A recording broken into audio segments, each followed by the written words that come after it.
नमस्कार दोस्तों। 1947 आज़ादी का यह वर्ष कौन भूल सकता है। हम लोग इतने संघर्षों के बाद जब ब्रिटिश हुकूमत से आज़ादी मिली तो आज़ादी तो मिली, लेकिन भारत को किस सिचुएशन में, किस कंडीशन में उन लोगों ने छोड़ा और छोड़ करके वे लोग गए, ये सर्वविदित है। सभी लोग इस चीज को जानते हैं। देश विभिन्न परिस्थितियों, संकटों से गुजर रहा था। देश में खाने की समस्या, बहुत सारी समस्या, सबसे जो जटिल समस्या थी और सबसे जो निचले ग्राफ पर था वह था वुमेन एडुकेशन, नारी शिक्षा। क्योंकि आप लोगों को पता होगा 1947 में जो हमारा लिटरेसी रेट यानी साक्षरता जो दर थी वह 18% थी, यानी कि 100 में से मात्र 18 लोग ही पढ़े लिखे थे। एडुकेशन की इस भयावह स्थिति में आप अंदाजा लगा सकते हैं कि जब कुल हमारी साक्षरता दर 18% थी तो उसमें महिलाओं का क्या अंश होगा, ये आप इससे अंदाजा लगा सकते हैं। अंग्रेजों ने विभिन्न माध्यमों से थोड़े बहुत अंचलों में मिशनरी के माध्यम से एडुकेशन को बढ़ावा जरूर दिया। उससे अगर और हम अतीत में चलते हैं, उसके और पीछे हम चलते हैं, जब हमारे देश में ब्रिटिश एम्पायर हुआ करते थे, उन लोगों ने शिक्षा के बारे में सोचा ही नहीं। सिर्फ बड़े बड़े किले बने, बड़े बड़े जो है मीनारें बनी, बड़ी बड़ी बिल्डिंगें बनी, उसी में सारा पैसा चला गया। एडुकेशन के बारे में न तो किसी को चिंता थी, न ही कोई उस में सोचने की शक्ति रखता था। इस तरीके से एक भयावह स्थिति पैदा हो गई थी एडुकेशन को लेकर के। तो मैं यहाँ पर कुछ पॉइंट्स नारी एडुकेशन के बारे में रखूंगा। आप लोग इस बात से समझ सकते हैं कि नारी के उत्थान के लिए, नारी के एडुकेशन के लिए हमारे भारतीय लोग कितना कुछ किए और उसका रिजल्ट काफ़ी हद तक अच्छा भी मिला। आज जो सिचुएशन है वर्तमान स्थिति में, वह बहुत कुछ बदला हुआ है। उस समय से आज तक अनेक नाना प्रकार की योजनाएं चलाई गई। ब्रिटिशों के द्वारा भी कुछ हद तक जो है वह नारी एडुकेशन को लेकर के सतर्क, लेकिन ब्रिटिशों का जो एडुकेशन सिस्टम था, एडुकेशन जो पैटर्न था, वह यही था कि मात्र इनको इतना ही पढ़ाओ, इंडियन को इतना ही पढ़ाओ जिससे ये क्या कर सके, ब्रिटिश गवर्नमेंट में क्लर्क बन सके, इससे ज्यादा इनको न पढ़ाओ। तो मैकाले की फिर शिक्षा पद्धति बनी, वो एक घिसा पिटा उसी तरीके से एक सिस्टम बना, उसी तरीके से सब कुछ है। उसका बहुत असर आज भी हम लोगों को देखने को मिलता है। तो यहाँ पर सर्वप्रथम या 1821 में ये ऑल गर्ल्स बोर्डिंग स्कूल की स्थापना हुई, जिसमें लड़कियों को एडुकेटेड किया जाए, उनको शिक्षा दी जाए। और अगर लड़की एडुकेटेड होती है, अगर वह शिक्षित होती है, तो उसका पूरा घर, उसका पूरा संसार, उसका परिवार शिक्षित होता है। तो 1821 में ऑल गर्ल्स बोर्डिंग स्कूल की स्थापना की गई। इसके बाद 1840 में स्कॉटिश चर्च सोसाइटी की स्थापना की गई। इसमें भी ये सारी जो सोसाइटियां मैं बता रहा हूं या जो कॉलेज बता रहा हूं, ये मेनली इनका यही उद्देश्य था कि वुमेन एडुकेशन को बढ़ावा मिला, महिला शिक्षा को और बढ़ाया जाए।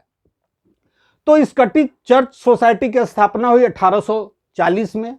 1848 में गर्ल्स स्कूल सावित्रीबाई फुले के द्वारा पुणे में स्थापित किया गया।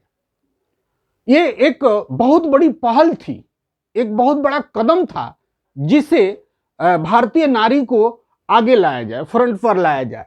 मद्रास मिशन स्कूल की स्थापना 1850 में मद्रास मिशनरी स्कूल, और 1879 में बेथ्यून महिला कॉलेज की स्थापना की गई। ये सभी ब्रिटिश टाइम में किए गए।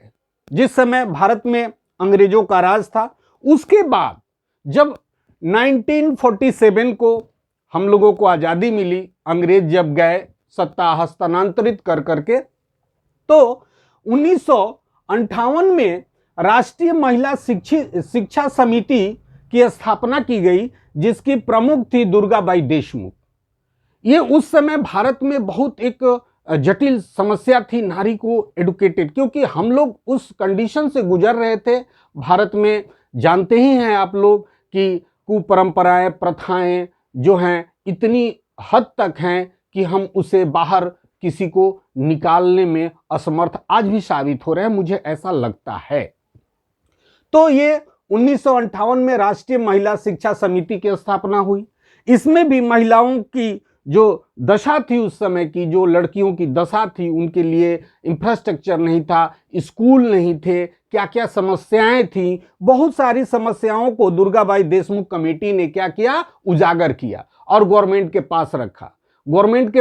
गवर्नमेंट ने सारी चीज़ों को माना कि नहीं नहीं, आप सही रिपोर्ट दे रही हैं कि आज विद्यालय नहीं है, दूर दराज के गांवों की जो लड़कियां हैं वो शिक्षा से वंचित रह जाती हैं। बहुत प्रकार की समस्याएं थी, समस्याओं पर फोकस किया गया, उनको मिटाने का प्रयास भी किया गया। और 1947 से आज तक वुमेन एडुकेशन को लेकर के न जाने कितने प्रकार की योजनाएं चलाई गई, चाहे वह स्टेट गवर्नमेंट के द्वारा हो, चाहे वह सेंट्रल गवर्नमेंट के द्वारा हो। जो भी गवर्नमेंट आई, एक बजट का बड़ा हिस्सा जो है वुमेन एडुकेशन के तरफ लाया गया, जिससे फायदा भी हुआ।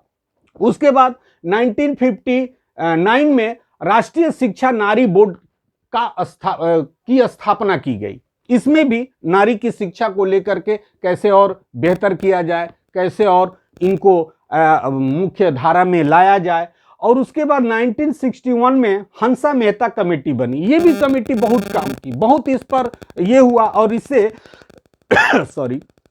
इससे ज़्यादा जो है वह हम लोगों को लाभ मिला। इसके बाद 1986 में कोठारी कमीशन ने भी महिला के स्थिति के बारे में, महिलाओं के एडुकेशन के बारे में, वुमेन्स एडुकेशन के बारे में ढेर सारे उपाय बताए, जिन पर अमल किया गया। अलग से स्कूल नहीं थे, स्कूल खोले गए, महिला विद्यालय बनाया गया या गर्ल्स कॉलेज बनाया गया, स्कूल बनाया गया, उसमें लेडीज टीचर को रखा गया, उनके पाठ्यक्रम को बनाया गया। वो पाठ्यक्रम कैसा होगा, उससे उनका क्या डेवलपमेंट होगा, मोरल डेवलपमेंट कैसे होगा, इस तरीके से नाना प्रकार की। मैं तो यहाँ पर थोड़ा बहुत ही लिख पाया हूँ, क्योंकि बहुत लिखने का जगह भी नहीं है और इतना टाइम बहुत लंबा वीडियो हो जाएगा, इसलिए मैंने कुछ मुख्य जो है कमेटियों को और जो सोसाइटियां हैं या जो कॉलेज हैं उनको मैंने इसमें मेंशन किया। आप देख सकते हैं, आप या जान सकते हैं। इसके बाद भी बहुत सारी चीज़ें हैं जो की गई। अब हम आते हैं आज के जो है वह पुरुष और महिला की साक्षरता रेट के बारे में। अब देखिए यहाँ 2011 की जनगणना के अनुसार साक्षरता में पुरुष कह रहा है कि 82.14% है, ठीक। यानी कि अभी भी लगभग 17.86 लोग ऐसे हैं जो पढ़ना लिखना नहीं जानते, ठीक। और उसके बाद महिलाओं की जो स्थिति है वह है 64.46%। ये 2011 की जनगणना के अनुसार मैं बोल रहा हूं। ये 2021 में जनगणना होनी थी, अब पता नहीं क्यों नहीं हुआ, या आप लोग जानते हैं कि पेंडेमिक के कारण हो सकता है। मैंने एक वीडियो में इसका थोड़ा बहुत जिक्र भी किया था। तो यहाँ पर महिलाओं का जो 2011 की जनगणना के अनुसार ये जो रेशियो है वह है 64.46%। यानी कि आज भी 100 में से लगभग मान के चलिए कि 64 औरतें ही पढ़ी लिखी हैं। यानी कि अगर यहाँ पर देखा जाए तो 34.54% अभी भी ऐसी महिलाएं हैं जो पढ़ना लिखना नहीं जानती। अब सोचिए कि क्या दशा है अभी भी हमारे भारतीय एजुकेशन में शिक्षा का। अब यहाँ पर हम लोग बार बार साक्षरता की चर्चा कर रहे हैं, ठीक है।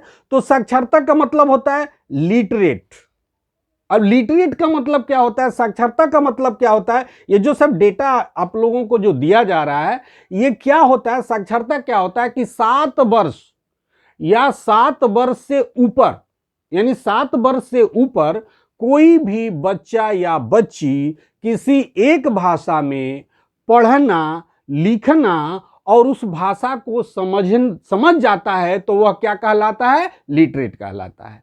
उसी को हम लोग यहां पर क्या करते हैं, कोई भी जैसे डाटा होता है उसमें हम लोग एंट्री करते हैं। जैसे जो सेंसस होता है, जनगणना होती है, तो उसमें यही लिख दिया हुआ है कि 7 वर्ष या उससे अधिक का कोई भी बच्चा या बच्ची किसी एक भाषा में वह पढ़ सकता हो, भाषा को लिख सकता हो और उस भाषा को समझ सकता हो, तो वह क्या कहलाता है, साक्षर कहलाता है। अगर वह 5 वर्ष का है और वह सब कुछ कर रहा है, भाषा को लिख भी रहा है, पढ़ भी रहा है, समझ भी रहा है, लेकिन वो लिटरेट नहीं कहला, उसकी काउंटिंग ही लिटरेट में नहीं होगी।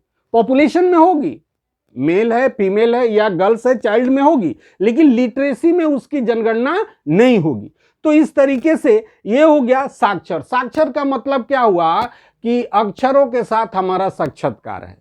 सिर्फ हम लोग अक्षर को पहचानते हैं, उसको लिख सकते हैं और उसको पढ़ सकते हैं और बोल सकते हैं, बस इतना ही होता है। एक शब्द आता है एडुकेटेड, यानी कि शिक्षित। शिक्षित कौन? हम लोग शिक्षित नहीं है, हम लोग सिर्फ क्या है, साक्षर है, सिर्फ अक्षरों को पहचानते हैं। शिक्षित वह होता है कि जिसके किए हुए कार्यों से हमारा समाज लाभ ले, एक वो रास्ता दिखाया हो, जैसे राजा राम मोहन राय ने, जैसे दयानंद सरस्वती ने, जैसे स्वामी विवेकानंद। ऐसे न जाने कितनी महान विभूतियां हमारे भारतवर्ष में पैदा हुई और उन लोगों ने एक क्रांति लाया, समाज में एक सोशल जागरूकता पैदा की, सोशल अवेयरनेस का काम किया। क्यों? क्योंकि समाज जो है वह इस तरीके से रूढ़ियां, परंपराएं, कुप्रथाओं से जुड़ा हुआ था। बहुत सारी चीजों को उन लोगों ने फोकस किया और उसका नतीजा यह हुआ कि हमारा समाज जिन जटिल परिस्थितियों में था, जिस मुश्किल हालात में था, वहां से वो निकल करके बाहर आया। और आज हमारी भारत की जो महिलाएं हैं वह विदेश में झंडा गाड़ रही हैं, स्पेस में जा रही हैं, नासा में काम कर रही हैं। हमारे भारत की जो बेटियां हैं वो हमारा सीना गर्व से और चौड़ा कर देती। आज हर सेक्टर में आप देख लीजिए, चाहे बैंकिंग सेक्टर हो, चाहे पुलिस सेक्टर हो, चाहे आर्मी सेक्टर हो, चाहे वह बीएसएफ हो, आर्मी हो, एयरफोर्स हो या रेलवे हो, या जहां भी आप जाइए, एडुकेशन में जैसे शिक्षा में टीचर हो, आप हर जगह देखिएगा कि हमारी भागीदारी इनकी जो है बढ़ती जा रही है। इनका कर्तव्य बढ़ते जा रहा है, इनका कौशल और निखर करके सामने आ रहा है और भारत की बेटियां आज दुनिया में अपना झंडा गाड़ने के लिए तैयार है और गाड़ भी चुकी हैं। तो इस तरीके से अगर हम लोग और फोकस करें और बढ़ावा दें और इनको आगे लाएं तो क्या होगा, और बेटर होगा, और नारी एडुकेशन बढ़ेगा और जो है गर्ल्स एडुकेशन बढ़ेगा और इस तरीके से हमारा भारत उन विश्व के अग्रणी देशों में शामिल होगा। आज एक चीज पर फोकस कीजिए। आज आप लोग सोचिए, थोड़ा सा मैं इससे हट करके बात कर रहा हूं क्योंकि आज एक चीज है, सोचिए कि एक रसिया की लड़की आती है, पूरा इंडिया घूम के चली जाती है, लेकिन हमारे घर की बहू बेटी अगर वो चौराहे तक जाती है तो हमारे मन में नाना प्रकार के प्रश्न आते हैं। क्यों? इस मानसिकता को बदलना पड़ेगा। आज इनको आजादी देनी पड़ेगी। आज इनकी जो रिस्पॉन्सिबिलिटी है, सामाजिक जो दायित्व है, उसे आप देकर तो देखिए। वो जरूर, हम लोग एक ही बात कह देते हैं, अबला। अरे भाई, अबला बोलने से नहीं होगा, उसके ऊपर जो जिम्मेदारी आप दिए हैं, क्या वो कभी उसको निभा नहीं पाई है? नहीं।